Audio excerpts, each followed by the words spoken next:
Zuzko! Podívej, Pavlínko, koukej. Malé prsty, malé drápy, povaha také nic moc agresivní, takže skutečně jestřáb je mnohem lepší, výkonnější. A takhle mezi vámi proletí, tak se nehýbejte. Paparazzi, vy poklekněte, máte tady dva pěkný zadečky, tak ještě toho ptáka, tak se tady co vyfotíte. Pojďte se dobře. Jsem zdravý. Tak, nehýbejte se, pozor. Zuzko!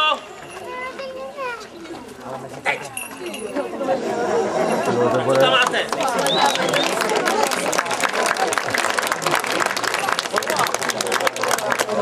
Zadečky máte pěkně, ale pták nám chybí. Tak ještě jedna. Zuzko! Vypravte se. Teď!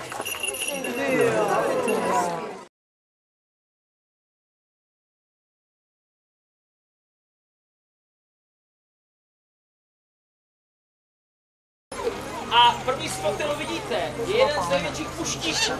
A zároveň druhá největší žicíva u nás, a to je puštík bělak. Já jsem tohoto jedince pojmenoval Čenda. Čendo, já neřeš, bolí to. Tak pojď, Čendo. Celý by u nás.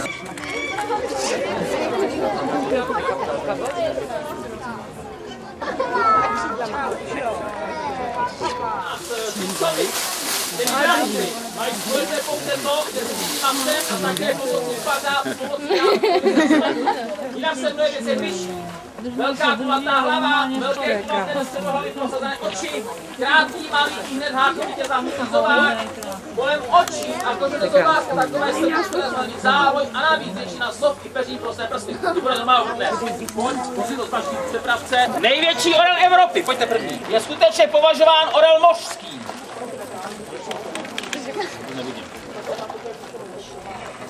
Mary, hop, hop, hop! Tady máte samici, jmenuje se Mařenka, jí vlastně 9,5 roku a pochází z Potrušského zooparku v Chomutově. Mary, hej! Mary! Hop, hop, hop, hop, hop, hop!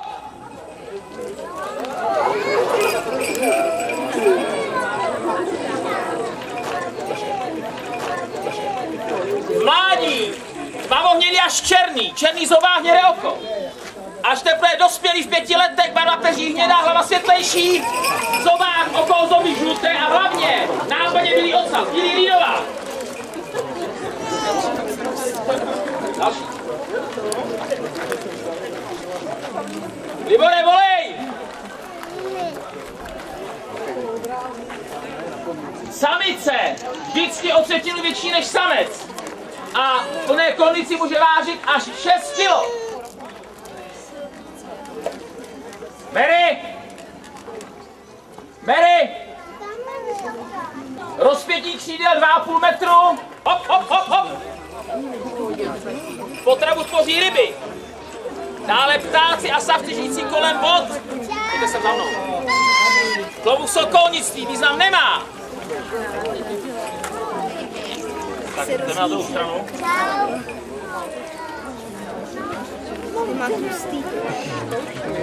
Dobrý. Dívá se kolem 50-60 let. Bohužel v posledních letech dochází časným otravám těchto mimořádných dravů. A v loňském roce byl nalezený 9. otrávený orel. Hop, hop, hop, hop, hop, hop. Ale myslím to malý. Ale myslím, jak mě dívat blízka, no. Koukej, Pipinka. Rychle. Albí. Jedna z nejkrásněji zbarvených sov je sova pálená. Takže toto je mladý samec ranoha velkého, jmenuje se Riko.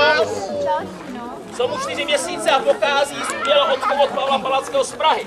A dožívá se kolem 20 až 25 let. Tak chlapče, dobře si to tady zmapuj. Hele, mám ho, jo? Viděl jsi, že ho mám, jo? Tak, když se prosím vás teďka přestaňte dívat, protože já ho pustím.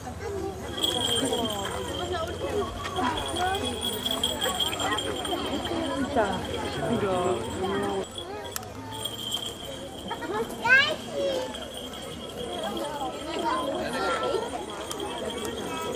se mě hlídá, to je tedy dobře, já nesmím mluvit.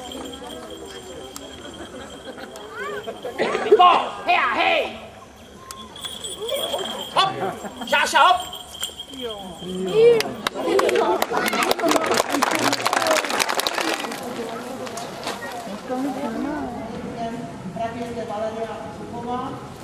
Ernst Johann miloval italské Brundale velice a neustále tam jezdil i potom každé léto až do své smrti.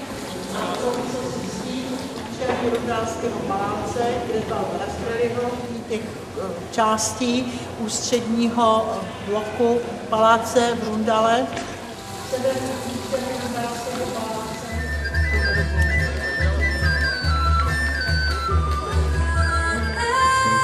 Dobrý večer, dámy a pánové, buďte vítáni v kulturních, již setlivých prostorách Kolomínské zahrady Náchodského zámku.